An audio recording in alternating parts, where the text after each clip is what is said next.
으로 들은 거지만 국회의원 선거할 때마다 많은 국회의원들이 점쟁이를 찾아다니면서 내가 붙을 수 있을 것인가 없을 것인가 하는 것을 묻는다고 합니다. 대통령 선거 때에도 유명한 점쟁이들은 여지없이 등장하고 많은 사람들이 이 점쟁이를 찾아가서 과연 대통령이 될 수 있을 것인가 없을 것인가 하는 것을 묻는다 하는 소문을 많이 들었습니다. 사실인지 아닌지 모르지만 요즘은 대통령이 무당을 의지해서 국정을 농단했다 하는 소문도 들리고 청와대 안에서 굿을 버리고 굿판이 이루어졌다 하는 말도 들리고 있습니다. 정말 안타까운 일입니다. 모든 사회에 이와 같은 저급한 샤머니즘, 저급한 무속신앙들이 자리를 잡고 있다 하는 것입니다.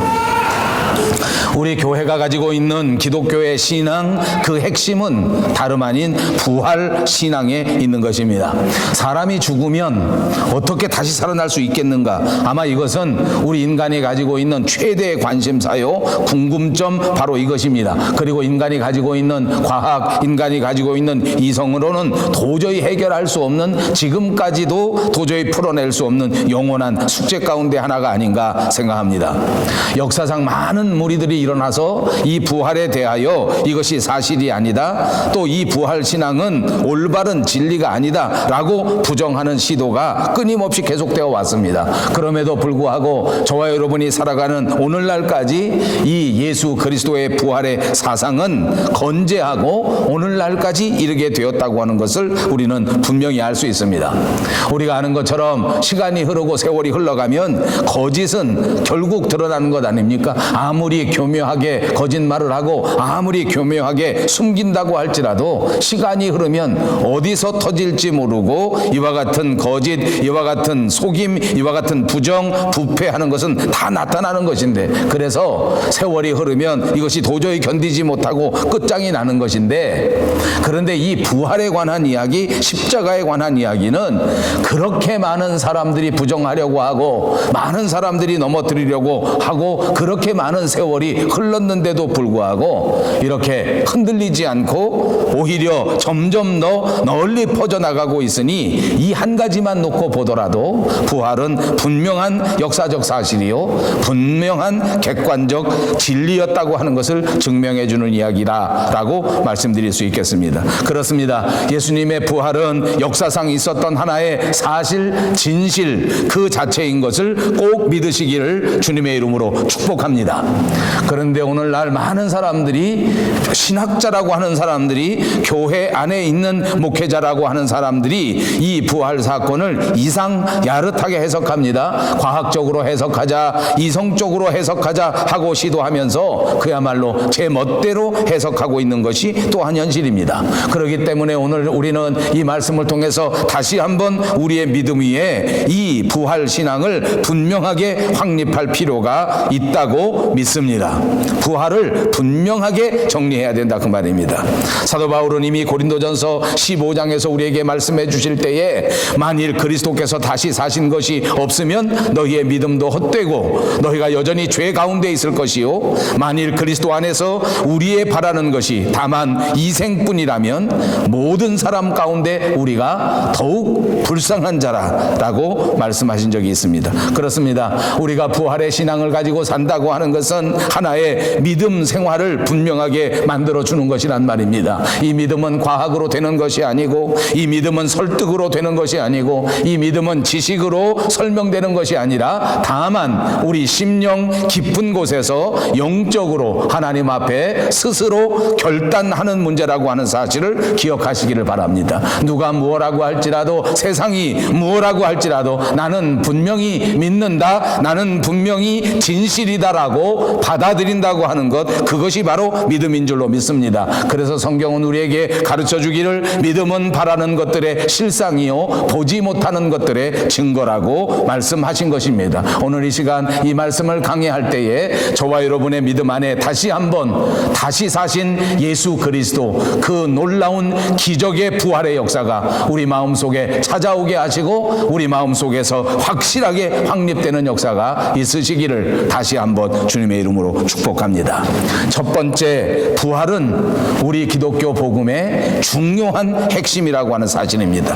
오늘 본문 8절에 말씀할 때에 다시 살아나신 예수 그리스도를 기억하라, 다시 부활하신 예수를 기억하라고 말씀한 겁니다. 이렇게 다시 살아나신 예수 그리스도를 기억하고 간직하고 믿는 것이 우리 믿음의 핵심이요, 우리 믿는 자에게 있어서 가장 중요한 사실이다, 이렇게 말하는 것입니다. 그렇습니다. 부활이 아니고는 우리의 신앙을 설명할 수가 없습니다. 부활이 아니고는 우리 신앙의 해답을 얻을 수가 없습니다. 오늘날 살아가는 삶의 모든 문제가 우리 부활과 연관이 되어 있다고 하는 사실이라 그 말씀입니다. 그렇습니다. 다시 살아나신 예수 그리스도를 기억할 때에 세상의 모든 문제에 해답이 보이는 것입니다. 부활의 신앙을 확실하게 붙들 때에 저와 여러분의 가정 문제, 저와 여러분의 직장 문제, 저와 여러분의 모든 인간관계가 확실하게 대답을 얻게 될 줄로 믿습니다. 여러분 모두 부활신앙을 확실하게 확립하셔서 여러분이 직면하고 있는 이 세상의 모든 문제를 완전히 해결할 수 있는 은혜의 사람들이 다 되시기를 바랍니다. 사도 바울은 우리가 아는 것처럼 다메섹으로 걸어가고 있었습니다. 그 도상에서 그는 기적 가운데 다시 사신 예수 그리스도를 만나고 그분 예수 그리스도에게 직접적인 콜링을 받았습니다. 그 다음에 그는 예수를 믿게 되고 그 다음서부터 그는 예수님이 죽으시고 부활하셨다고 하는 사실, 그러므로 그분이 우리의 메시아가 된다고 하는 사실, 그분이 우리에게 약속하신 구주 예수 그리스도라고 하는 사실을 분명하게 증거하고 가는 곳마다 증거하는 삶을 산 것입니다. 그는 이제 예수가 메시아라고 하는 사실을 알았습니다. 그는 예수님이 부활하셨다고 하는 사실을 직접적으로 체험하게 된 것입니다. 그러므로 그는 어디 가서든지 다시 사신 예수 그리스도를 담대하게 증거할 수 있었습니다. 재판을 받을 때에도, 유대 사내들인 공회 앞에 끌려 나갔을 때에도 그는 담대하게 말했습니다. 죽은 자의 소망 곧 부활을 위하여 내가 오늘 이 재판을 받고 내가 오늘 이 신문을 받노라 라고 말합니다. 그가 핍박을 받고 그가 고소를 당하고 그가 많은 사람들 앞에 서게 된 것은 모두가 다 우리의 진정한 소망 예수 그리스도의 부활 때문에 그렇게 된 것이라고 말한 것입니다. 그의 삶의 전체가 부활 때문이라는 것입니다. 그의 사역의 전체가 부활 때문이라는 것입니다. 그러므로 우리는 사도 바울을 따라 우리의 삶에, 우리의 사역에, 우리의 모든 존재의 이유가 예수 그리스도의 부활이 될 때 이 세상에서 가장 보람 있는 인생, 이 세상에서 가장 가치 있는 인생을 살아갈 수가 있게 되는 것입니다. 부활의 첫 열매로 예수 그리스도가 다시 살아나셨다고 하는 사실을 믿고 증거하는 삶입니다. 그렇습니다. 이 사도 바울의 말씀처럼 예수 그리스도의 죽으심 그리고 예수 그리스도의 부활하심이야말로 저와 여러분이 꼭 붙들고 간직해야 할 놀라운 신앙의 핵심인 줄로 믿습니다. 그리고 두 번째로는 이 고난이 부활과 더불어 나오고 있습니다. 고난이야말로 부활의 열매요, 고난이야말로 우리 신앙의 아름다운 열매를 가져온다는 사실을 기억하시기를 바랍니다. 본문 9절과 10절에 이렇게 말씀합니다. 복음으로 말미암아 내가 죄인과 같이 매이는 데까지 고난을 받았으나 하나님의 말씀은 매이지 아니하니라. 그러므로 내가 택함 받은 자들을 위하여 모든 것을 참음은 그들도 그리스도 예수 안에 있는 구원을 영원한 영광과 함께 받게 하려 함이라. 사랑하는 여러분, 우리가 살아가는 인간의 삶 가운데 우리 기본적인 욕구들이 있습니다. 제가 살펴보니까 사람이 가지고 있는 기본적인 욕구 가운데 하나가 어딘가 매여 있기를 기대하는 것입니다. 더 정확하게 말하면 사람은 어딘가 매인 데가 없으면 살지를 못하는 것 같아요. 다시 말하면 이것이 소속감인데 어떤 철학자는 소속감이 없으면 정체성이 없다 이렇게 말한 적도 있습니다. 그러니까 다시 말하면 소속감 자체가 인간의 정체성이다. 우리는 디모데후서를 강의할 때 계속해서 우리 그리스도인들이 어떤 정체성을 가지고 살아야 하느냐, 그리스도의 좋은 병사로서 살아가야 하고 예수께서 보내신 하늘나라의 대표 선수같이 경기장에서 경주하는 경주자같이 살아야 하고 이렇게 정체성을 우리는 살펴보고 있는데, 이건 다시 말하면 우리가 어디 소속되어 있느냐, 어디에 매여서 살아가고 있느냐 하는 문제라 그 말입니다. 그렇습니다. 예수 믿는 사람들은 예수님한테 매여 있어야 될 줄로 믿습니다. 예수 믿는 사람들은 그리스도의 복음에 매여서 살아가는 사람들이어야 할 줄로 믿습니다. 여러분, 교회에 붙들려 매이고 복음에 매여서 사는 사람들은 세상에 매이질 않습니다. 그러나 안타깝게도 많은 사람들이 예수 그리스도의 복음에 매여서 살아가는 것이 아니라 율법에 매여서 살고, 육체에 매여서 살고, 욕정에 매여서 살고, 인간에 매여서 사는 것이 우리 현실이 아니냐 그 말이에요. 그러므로 여러분, 복음에서 가장 중요한 핵심은 이런 모든 것에서 풀려나서, 죄에서 풀려나고, 세상에서 풀려나고, 어둠의 세력에서 풀려나고, 오직 십자가의 복음에 붙들려서, 복음에 매여서, 그리스도에게 매여서 살아가는 것, 그것이 우리 신앙생활의 삶이라고 하는 것입니다.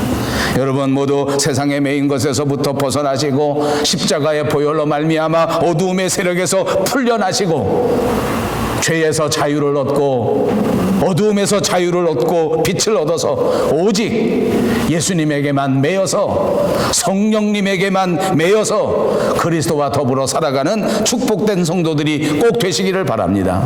오늘 본문에 보니까 사도 바울은 복음으로 말미암아 내가 매였다고 말하고, 복음으로 말미암아 내가 죄인과 같이 매였다 그 말입니다. 이 말을 정확하게 분석하면 바울은 자기 스스로가 죄인이다 이렇게 말한 것이 아닙니다. 내가 죄인과 같이 매였다. 죄인처럼 똑같이 매인 자가 되었다. 죄인은 아니지만 죄인과 같이 매였다. 그렇습니다. 사람들은 죄의 쇠사슬에 매인 자들이지만 사도 바울은 복음의 매인 자입니다. 이 세상 사람들은 자기 욕심에 매여서, 육체적 욕망에 매여서 살아가지만 사도 바울은 그리스도의 복음의 매인 사도인 것입니다. 사도 바울은 복음에 매인 것 때문에 사람들에게는 죄인 취급을 받습니다. 여러 번 붙잡힙니다. 여러 번 옥에 갇힙니다. 여러 번 쇠사슬에 매였습니다. 여러 번 매를 맞고 마지막에는 결국 죽음을 당해 버렸습니다. 우리도 오늘 사도 바울처럼 복음의 매인 자가 되어야 합니다. 복음 때문에 세상에서는 쇠사슬에 매이는 경우도 있고, 복음 때문에 세상에서는 매를 맞고, 복음 때문에 마지막에는 죽임을 당할지도 모르지만 그래도 끝까지 복음을 붙들고 복음의 매인 자가 되시기를 주님의 이름으로 축복합니다. 왜냐하면 사도 바울이 오늘 우리에게 이렇게 권면하고 있기 때문입니다. 나와 함께 고난을 받으라. 복음과 함께 고난을 받으라. 고난을 받더라도 그리스도인의 사명을 다하여야 한다. 고난을 받더라도 전도자의 그 위대한 사명을 포기하면 안 된다라고 권면한 것입니다. 그래서 저는 오늘 설교에서 이 고난과 부활이 불과 불의 관계에 있다. 전혀 떨어질 수 없는 중요한 관계이다. 부활이 없다면 이 고난이 설명될 수 없기 때문입니다. 우리에게 영원한 부활이 없다고 하면 오늘 당하는 이 고난을 누구도 피하고 싶기 때문입니다. 그러나 이 고난과 부활이 연결되어 있다고 하는 사실을 깨달으시면 이 고난을 받는다고 할지라도 바울과 같이 고난을 통하여 사명을 감당하고, 고난이 있다고 할지라도 주님 앞에 영광을 돌리는 것이 마땅하다고 하는 사실을 깨닫게 되는 것입니다. 바울은 고난을 당했습니다. 바울은 부활의 복음을 전하기 위하여 고난을 스스로 당한 것입니다. 그리고 그 고난은 그냥 간단한 정도가 아니었습니다. 매를 맞고 붙들려가고 침뱉음을 당하는 정도가 아니라 감옥에 갇혀서 계속해서 여러 번 감옥에 투옥되는 그런 엄청난 고난을 당했습니다.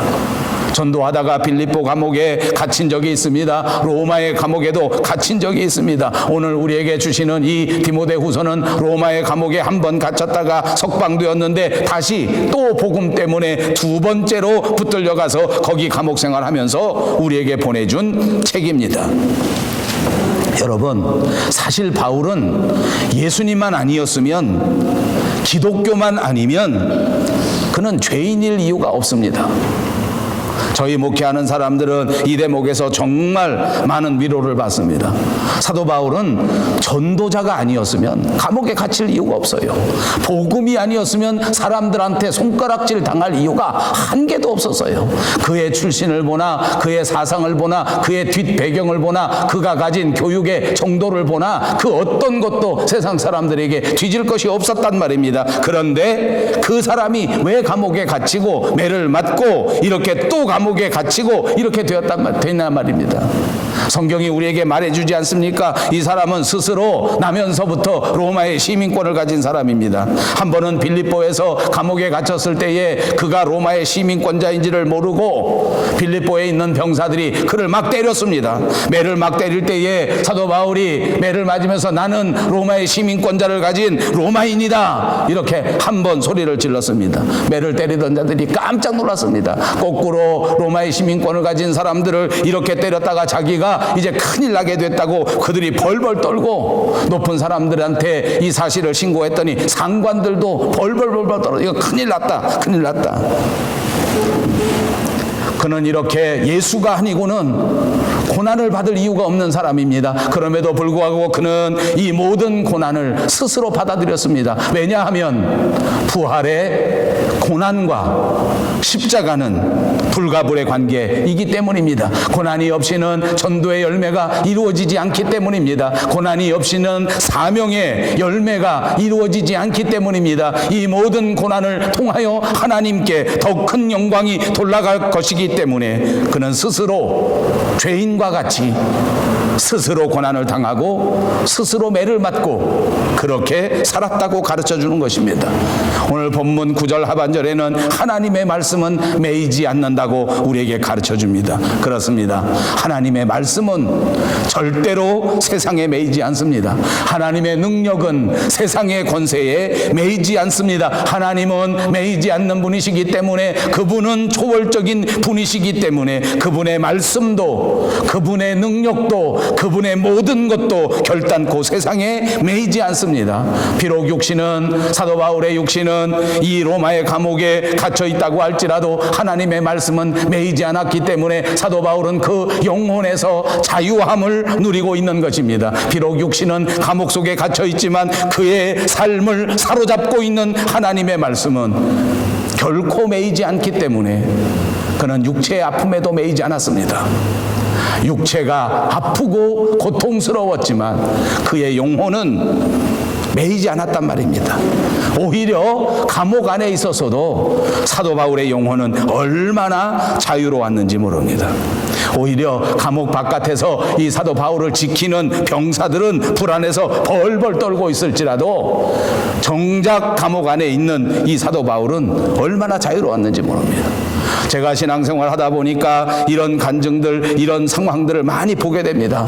우리가 예수를 깊이 믿고 신앙의 깊은 단계까지 이르르면 세상에서 고난을 당하지만 그 영혼이 얼마나 자유로운지 몰라요. 육체의 질병 가운데 있는 사람들도 이 영혼의 자유함을 마음껏 누리는 사람들이 얼마나 많은지 몰라요. 간증을 통해서 책을 통해서 우리는 많이 보지 않습니까? 그렇습니다. 이런 진짜 기쁨, 이런 진짜 자유, 이게 어디서 오는 것입니까? 하나님의 말씀에서 오는 것입니다. 예수 그리스도의 부활에서 오는 것입니다. 이 부활의 진리를 가슴에 간직하기만 하면 사도 바울처럼 감옥 안에서도 매이지 않고 가난 안에서도 매이지 않고 질병 안에서도 매이지 않고 진짜 자유를 누리게 될 줄로 믿습니다. 이것이 전도자의 사명입니다. 이제 우리 교회는 2017년에 특별한 마음가짐을 가지고 복음 전도를 위해서 더 열심을 내는 새로운 한 해가 되기를 바랍니다.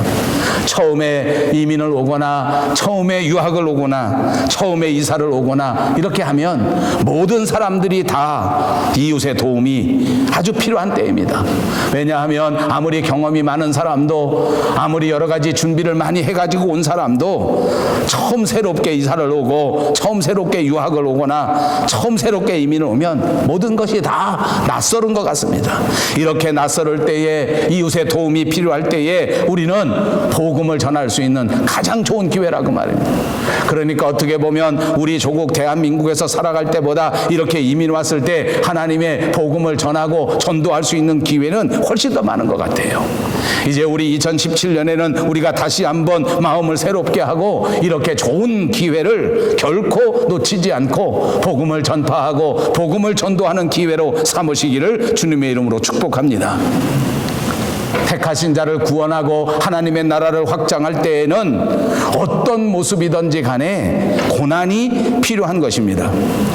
내가 예수를 믿고 내가 하나님 앞에 구원을 받게 된 것도 가만히 보면 어느 누군가의 희생과 어느 누군가의 고난이 먼저 있었기 때문이라 그 말입니다. 하나님은 택하신 자의 구원을 위하여 먼저 구원받은 사람들에게 수고를 요구하는 것입니다. 더 신학적으로 깊이 찾아보면 저와 여러분이 이와 같이 자유를 얻고 저와 여러분이 이와 같이 하나님 앞에 은혜를 받고 구원받은 백성이 된 것은 다름 아닌 예수 그리스도 하나님의 아들, 그분이 십자가 위에 오셔서 희생하고 고난받았기 때문에 받을 수 있었던 열매가 아니냐 그 말입니다. 그러므로 이제 우리가 한 사람을 전도하려고 하면 우리의 수고가 필요합니다. 그래서 성경은 우리를 말하기를 우리가 복음의 빚진 자라고 표현하고 있는 것입니다. 우리는 복음에서 빚을 진 자입니다. 빚을 갚는 심정으로 다른 사람에게 전도해야 된다 그 말입니다. 제가 교회 생활해 보니까 보통 사람들이 이렇게 말합니다. 겸손해서 나는 전도할 줄 모른다. 겸손해서 나는 전도의 은사가 없다. 겸손해서 나는 말을 잘하지 못한다. 이렇게 말하는 사람들이 있습니다. 겸손한 자세는 너무너무 훌륭합니다. 그러나 아무리 둘러대도 그것은 핑계에 불과합니다. 왜냐하면 제가 역사적으로 살펴보니까 말 잘해서 전도한 적도 없습니다. 지식이 높아서 전도가 되는 것이 아니더란 말입니다. 다 핑계입니다. 오로지 믿음으로 열심으로 사명을 감당해야 되겠다고 생각하고 먼저 고난을 받으리라, 먼저 섬기리라, 먼저 희생하리라 라고 충성하면 전도의 열매가 이루어지더라 그 말입니다. 여러분 믿습니까?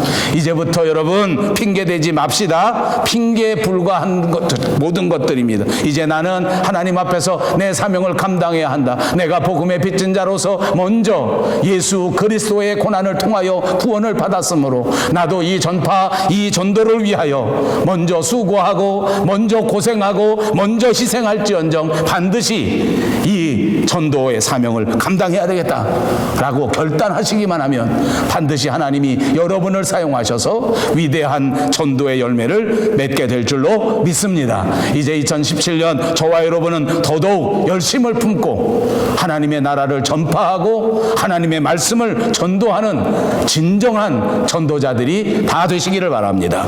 세 번째로 고난은 생명이 넘치는 삶을 살게 하는 것입니다. 11절 말씀해 보니까 미쁘다 이 말이요 우리가 주와 함께 죽었으면 또한 함께 살 것이요 참으면 또한 함께 왕노릇 할 것이요 우리가 주를 부인하면 주도 우리를 부인하실 것이라. 이 말씀을 통해서 보면 우리가 주를 위하여 복음을 위해서 하나님의 나라를 위해서 고난을 받고 수고하면 영적으로 충만한 생명의 삶을 살 수 있다라고 가르쳐 준 것입니다. 우리가 신앙생활하면서 왜 생동하는 삶을 살지 못하고 우리가 신앙생활하면서 왜 감격과 감사의 삶을 살지 못하는가? 과연 우리가 예수 믿은 지 오래되었는데 왜 내 삶은 이렇게 행복한 삶이 되지 못하는가? 왜 그렇습니까? 우리가 주님과 함께 죽고 주님과 함께 다시 살고 주님 때문에 참고 주님 때문에 수고하는 것이 모자랐기 때문입니다. 풍성한 삶을 살기 원하십니까? 하나님과 더불어 행복한 삶을 살기를 원하십니까? 우리가 주와 함께 죽었으면 또한 함께 살 것이다. 주님 때문에 죽을 만큼 고생을 하면 그러면 다시 살게 된다는 것 아닙니까? 예수님과 함께 죽으면 다시 산다는 거 아닙니까? 참으면 왕노릇한다는 것이며 이 말은 절대 다른 말이 아닙니다. 예수님 때문에 참는다는 말입니다. 주님 때문에 참는다는 말입니다. 교회 때문에 희생하는 삶을 말하는 것입니다. 이렇게 살아야 왕노릇하게 된다는 것입니다. 이거 믿습니까? 이 말씀 꼭 간직하시기를 바랍니다. 주님을 위하여 수고하고 주님을 위하여 죽고 주님을 위해서 참는다는 것, 그것이 가장 중요하다는 것입니다. 여러분, 우리가 신앙생활 하는데 죽는 게 무엇이겠습니까? 제가 생각해 보니까 주님과 함께 죽는 것은 이런 겁니다. 기도 생활입니다. 기도는 죽는 것입니다. 자아가 죽지 않고는 하나님 앞에 기도하지 못합니다. 왜 사람들이 하나님 앞에 기도하지 못하는 줄 압니까? 나는 말할 줄 모릅니다. 하나님 기도 어떻게 하는 건지 모릅니다. 아니요, 다 자아가 살아있기 때문이에요. 내가 해결하려고 생각하기 때문에 기도하지 않는 것입니다. 내가 답을 알고 있다고 생각하기 때문에 기도하지 않는 것입니다. 그러니까 하나님 앞에 기도하는 것은 내 자아를 죽이는 것입니다. 이것이 주님과 함께 죽는 생활입니다. 여러분, 이번 주간 철저하게 십자가와 함께 죽으시기를 바랍니다. 나를 죽이고 하나님 앞에 나의 형편을 내려놓는 것입니다. 나의 자아를 죽이고 하나님께 도움을 구하는 것입니다. 주여 도와주시옵소서. 참으면 왕노릇합니다. 이것은 말씀의 생활입니다. 말씀을 읽고 말씀을 연구하는 것은 인내가 없이는 결코 할 수 없는 일입니다. 참아야 말씀을 받아들일 수 있습니다. 참지 못하니까 말씀을 연구하지 못해. 말씀이 내 안에 들어오질 못해요. 참지를 못해요. 이것이 저와 여러분 현대인들의 가장 큰 문제예요. 더더욱 우리 한국 사람의 가장 큰 문제예요. 저도 살아온 인생을 돌이켜보니까 참지 못해서 좋은 결과를 얻을 수 있었던 많은 그 삶의 모습들이 참지 못했기 때문에, 참지 못하고 화를 내서 가장 가까운 가족들에게 상처를 준 적이 얼마나 많은지 몰라. 참지 못하고 그 말을 뱉어버린 바람에 한 번 뱉어버린 말이 결코 지워지지 않더라고요. 한 번만 더 참았으면.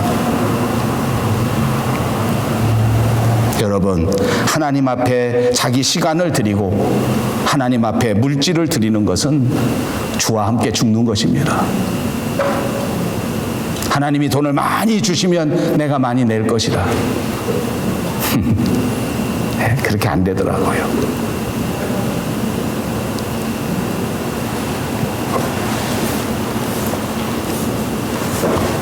신앙의 성장이 무엇인지 압니까? 참는 것의 성장입니다. 많이 참으면 신앙이 성장하는 것입니다. 신앙의 성숙이 뭔지 압니까? 십자가의 죽음입니다. 많이 죽으면 여러분의 신앙이 성장하게 될 줄로 믿습니다. 사랑하는 여러분, 우리의 희생과 우리의 수고와 우리의 봉사와 우리의 섬김이 무럭무럭 성장하시기를 주님의 이름으로 축복합니다. 이 모든 것들이 성장해야 여러분의 삶에 아름다운 믿음의 열매가 맺어지게 될 줄로 믿습니다. 마지막, 고난은 우리의 인격을 낳는다. 마지막 13절 말씀에 우리는 미쁨이 없을지라도 주는 항상 미쁘시니 자기를 부인하실 수 없으시리라. 미쁨이 없다. 무슨 뜻입니까? 믿을만하지 않다는 말입니다. 이 말을 다른 말로 하면 신실성이 없다는 말입니다. 그런데 고난을 당하면서, 어려움을 당하면서, 고통을 당하면서 그때 하나님을 붙들고 기도하고 하나님 앞에 말씀으로 묵상하게 되면, 그러면 어떻게 되느냐? 우리가 미쁜 사람이 될 수 있다. 신실한 사람이 될 수 있다. 고난을 통하여 우리의 신실한 인격이 완성되는 것이다 하는 말씀입니다. 얼마나 철학적인 말씀인지 모릅니다. 얼마나 깊은 말씀인지 모릅니다. 사랑하는 여러분, 우리 인간이 가지고 있는 신실성은 고난을 통하여, 훈련을 통하여 얻을 수 있는 것이라는 것을 가르쳐 주시는 것입니다. 여러분, 신실한 사람이 되고 싶습니까? 여러분, 믿을 만한 사람이 되고 싶습니까? 훈련을 받으십시오. 그 모든 훈련의 장은 오로지 고난의 훈련을 통하여 얻을 수 있는 것입니다. 여러분, 사람들을 살펴보십시오. 진짜 일관성 있게 신실한 사람은 정말 찾아보기 어렵습니다. 한때는 열심을 갖고 정말 불이 뜨끈뜨끈하게 그렇게 신앙생활하는 사람들을 발견할 수 있지만, 그러나 조금만 난관이 생기면, 조금만 어려운 일이 생기면 금방 주저앉아 버리는 사람이 얼마나 많은지 모릅니다. 한때는 자기를 불사를 듯이 다 내어줄 것처럼 그렇게 헌신하고 그렇게 봉사하다가도 시간이 흐르면 그만 금방 마음이 굳어져 버리는 사람들이 얼마나 많은지 모릅니다. 여러분, 신실성이 없는 사람에게는 중요한 일을 맡길 수가 없는 것입니다. 그래서 성경은 우리에게 가르쳐 줍니다. 처음 입교한 사람에게는 일꾼으로 임명하고 직분자로 임명하지 말라. 왜냐하면 일정한 기간 동안 훈련을 받고 일정한 기간 동안 고난을 통과하여 스스로 일관성이라고 하는 인격을 훈련받고 난 다음에야 교회 지도자가 될 수 있다, 그 말입니다. 얼마나 중요한 건지 모릅니다. 우리가 살면서 우리 모두가 다 깨닫는 일입니다. 일관성이라고 하는 것 얼마나 중요하냐. 그렇습니다. 제가 생각할 때 우리 그리스도인이 가질 수 있는 인격 중에 우리 그리스도인들이 가져야 하는 가장 중요한 성품 가운데 하나는 일관성입니다. 일관성이 무엇입니까? 변함없는 성품을 말하는 것입니다. 변함없는 충성. 우리 입으로 한번 해보십시다. 변함없는 충성. 우리 모두가 가져야 할 것은 바로 변함없는 충성입니다. 요한계시록에도 우리에게 말하기를 죽도록 충성하라고 했습니다. 죽기까지 충성하란 말입니다. 죽음의 위험이 다가온다고 할지라도 주님을 향한 믿음은 변하지 말라는 것입니다. 만약 죽을 것 같은 고통이 온다고 할지라도 예수 그리스도를 향한 그 봉사와 헌신은 절대 변하지 말라는 것입니다.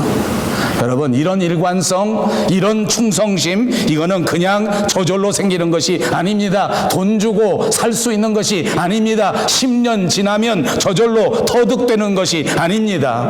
철저한 훈련을 통하여, 철저한 자기 개발을 통하여 얻을 수 있는 것입니다. 여러분, 정말 솔직히 말하면 우리는 너나 없이 변덕이 죽을 듯 하는 사람들 아닙니까? 사람들마다 조금씩 정도의 차이만 있을 뿐이지 사람이 변하고 바뀌는 것은 진짜 인간의 특징이 아닌가 싶습니다. 인간의 일관성이라고 하는 것은 가장 중요하면서 우리 인간이 가장 가지고 있기 어려운, 주는 항상 미쁘시니 자기를 부인하실 수 없으시리라. 여기 무슨 답이 있습니까? 주는 항상 미쁘시다.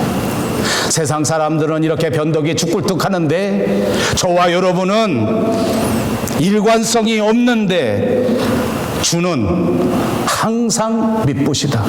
하나님은 일향 미쁘시다. 우리는 때로 충성하지 못할지라도 하나님은 일향 미쁘시니, 항상 미쁘시니 끝까지 신실하셔서 저와 여러분을 붙들어 주신다는 말씀인 줄로 믿습니다. 내가 하나님을 믿은 것이 아니라 하나님이 나를 선택해 주셨다는 말입니다. 내가 지금 하나님을 붙들고 내 결심으로 걸어가는 것이 아니라 하나님이 나와 함께 이 모든 삶에서 우리를 주장해 주시고, 어떤 고난이 올지라도, 어떤 아픔이 올지라도 하나님만 의지하기만 하면 주님이 우리를 이끌고 이 모든 고난을 극복해 가시겠다고 하는 약속인 줄로 믿습니다. 하나님은 미쁘신 분이십니다. 하나님은 항상 변함이 없으신 분입니다. 여러분, 세상 살아갈 때도 이렇게 일관성 있게 사는 것이 중요합니다. 사람과 사람이 사귀는데 일관성이 있는 것은 너무너무 중요합니다. 사람을 사귀어 보십시오. 사람과 교제를 이루면서 살아갈수록 특징이 있습니다. 인간은 서로 관계가 깊어지면 깊어질수록 좋은 점도 있는데 나쁜 점이 있더라고요. 왜냐하면 제가 사람을 사귀어 보니까 약점이 있어요. 저는 제 아내와 16살 때 만나서 지금까지 살았습니다. 작년까지 저는 제 아내가 약점이 없는 줄 알았어요. 제 아내는 얼마나 착한지 약점이 하나도 없더라. 작년에 알았어요. 아, 이 사람도 못됐구나. 아버지, 어쩜 사람이 이렇게 못됐을까? 그렇다고 금방 헤어져 버리면 안 된다, 그 말이에요. 약점이 없는 사람은 없습니다. 사귀다 보니까 약점이 드러납니다. 사귀다 보니까 나쁜 점을 발견합니다. 그렇다고 그냥 포기해버리면 친구 하나도 못 사귀입니다. 저를 파송해 주신 서울 영성교회 담임 목사님 최효식 목사님이라는 분이 있습니다. 저하고 사적으로 만나면 늘 그런 말을 합니다. 우리 친구 중에 다른 김 목사, 우리 친구 중에 다른 이 목사, 내가 같이 여행 가보니까 그 친구 진짜 못 쓰겠더라. 무슨 목사가 저렇게 욕심이 많지, 나 걔라 정말 싫다. 그래서 제가 물어봅니다. 아, 그래요? 그러면 다음에 선교 여행 갈 때는 그 목사님 빼고 갑시다. 그리고 우리 최 목사가 저한테 그럽니다. 아이고, 이 나이에 어디 가서 또 다른 친구 또 어떻게 사귀어? 싫어도 그냥 가야지. 그게 진리야. 제가 이제 이 나이에 작년에 발견했으니 어떻게 바꿔? 그냥 살아야지. 아버지, 진짜 좋은 친구를 얻으려면 일관성이 있어야 돼요. 일관성 있게 사귀어야 돼요. 좀 어려운 일 있다고 톡 그만두고, 조금 약점 있다고 톡 그만두고, 그래서는 안 된다는 거예요. 좀 어려운 얘기 하나 할까요? 오늘 비도 오고 교인들도 많이 빠지고 새로운 사람 한 사람도 없고, 그러니까 오해 없이 제 말 들어주기 바랍니다. 교회를 섬겨도 끝까지 섬기는 게 진짜 중요합니다. 평상시에 제가 이런 말 한 번도 해본 적 없습니다. 여러분들 보고 우리 교회 꼭 다녀라, 한 번 다니면 끝까지 다녀라, 이런 말 해본 적 없습니다. 그러나 마음속에는 늘 이런 마음을 가지고 있습니다. 교회를 한 번 다니면 끝까지 다니는 거 진짜 중요한 겁니다. 물론 교회 안에 이단이 있거나 교회 안에 정말 성경하고 전혀 상관없는 일이 벌어지면 할 수 없이 교회를 과감하게 떠나야 되는 것도 사실입니다. 그러나 교회 다니다가 아무 이유 없이 조금 인간관계에서 갈등이 생겼다고, 교회 다니다가 조금 부담이 있다고 교회를 떠나버리면 안 된다, 그 말입니다. 여러분, 교회는 오래도록 섬기는 것입니다. 일관성 있게 다니는 것이 진짜 중요합니다. 여러분, 한 교회를 10년, 20년, 30년 다녔다는 말은 무슨 말인지 압니까? 그 30년 동안 우여곡절이 무지하게 많았다는 것을 말하는 것입니다. 이런 일도 겪고 저런 일도 겪었습니다. 어떨 때는 내가 억울하게 상처도 받고, 어떨 때는 정말 내가 마음이 무거운 때도 있었단 말입니다. 그래도 그것을 극복하면서, 그래도 그것을 견디면서 참고 여기까지 온 것입니다. 조금 더 참으십시오. 오늘 말씀처럼 반드시 우리 주 예수 그리스도와 더불어 왕노릇하는 역사가 여러분에게 있을 줄로 믿습니다. 저는 은퇴할 때까지 우리 교회 끝까지 잘 섬겨서 마지막 때 여러분들 모두와 함께 하나님의 나라에 가서 다 같이 왕노릇하는 것이 제 꿈입니다. 여러분, 저와 더불어 이 꿈을 꼭 이루시기를 바랍니다. 그렇습니다. 고생이 없이 계속할 수 있는 일은 없습니다. 고난이 오더라도 참고, 어려움이 있더라도 인내할 때 내게 일관성이라고 하는 성품이 하나님의 선물로 주어지게 되는 것입니다. 사도 바울은 고난을 두려워하는 디모데에게 오늘 이 편지를 쓴 것입니다. 고난이 주는 유익을 가르쳐 준 것입니다. 우리가 다 아는 것처럼 이제 사도 바울은 더 이상 목회 생활을 계속할 수 있는 처지가 아닙니다. 나이가 한 70쯤 되었습니다. 이제는 젊은 목회자 디모데가 이 모든 사역을 감당해야 하는데 정말 절절한 마음으로 말하고 있는 것입니다. 원래 온순하고 원래 착하기만 한 디모데가 교회 어려움을 당했을 때, 세상적 고난을 당했을 때 그냥 무너져 버릴까 봐 그에게 오늘 이 말씀을 준 것입니다. 고난은 반드시 통과해야 하는, 이 고난을 통하여 하나님 앞에가 왕노릇할 수 있다고 하는 사실을 깨닫고 이 고난 가운데서 결코 비굴하지 말고 이 고난 가운데서 결코 넘어지지 말고 잘 통과하라고 그렇게 부탁한 것 아닙니까? 여러분, 이 말씀을 듣고 여러분은 어떻게 생각합니까? 아무리 이렇게 설교해도 아무리 성경이 이렇게 말해도 아마 우리들 가운데 대부분의 사람들은 모두가 다 고난을 거부하고 싶을 것입니다. 그러나 우리가 주어지는 이 모든 고난을 거부하고 이 고난이 없는 길로만 걸어간다고 하면 저와 여러분에게 전도의 열매는 찾을 수가 없을 것입니다. 십자가의 부활의 영광의 열매는 우리 삶에 이루어질 수가 없다는 것입니다. 사랑하는 여러분, 고난이 온다고 할지라도 어려움이 있다고 할지라도 아픔이 있다고 할지라도 이것은 단순히 아픔만이 아니라는 사실을 오늘 꼭 깨달으십시오. 육체의 아픔이 있다고 할지라도 그 아픔이 주는 유익이 있다는 사실을 기억하십시오. 마음에 섭섭함이 있다고 할지라도 그 뒤에 하나님이 주시는 아름다운 유익이 있다는 사실을 바라보십시오. 그래서 참고 견디면 저와 여러분은 신실한 사람이 되고 항상 믿는 사람이 되어 하나님 앞에 영광을 돌릴 수 있습니다.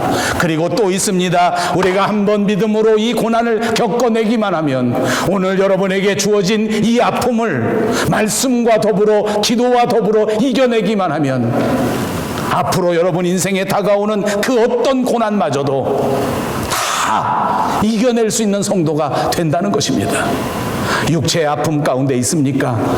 이겨내십시오. 하나님은 여러분의 아픔을 통해서도 꼭 유익을 주실 것입니다. 가정관계에 아픔이 있으십니까? 이겨내십시오. 하나님은 이 갈등과 이 아픔을 통하여 반드시 새로운 유익을 우리에게 주실 것입니다. 우리를 일관성 있는 인격자로 만들어 주실 것이란 말입니다. 그리고 이 고난을 넘어서기만 하면 이제 주님 만나는 그날까지 그 어떤 고통이 올지라도 그 어떤 아픔이 올지라도 그 어떤 난관이 올지라도 이제는 주님과 더불어 넉넉히 이길 수 있는 능력 있는 그리스도인이 될 줄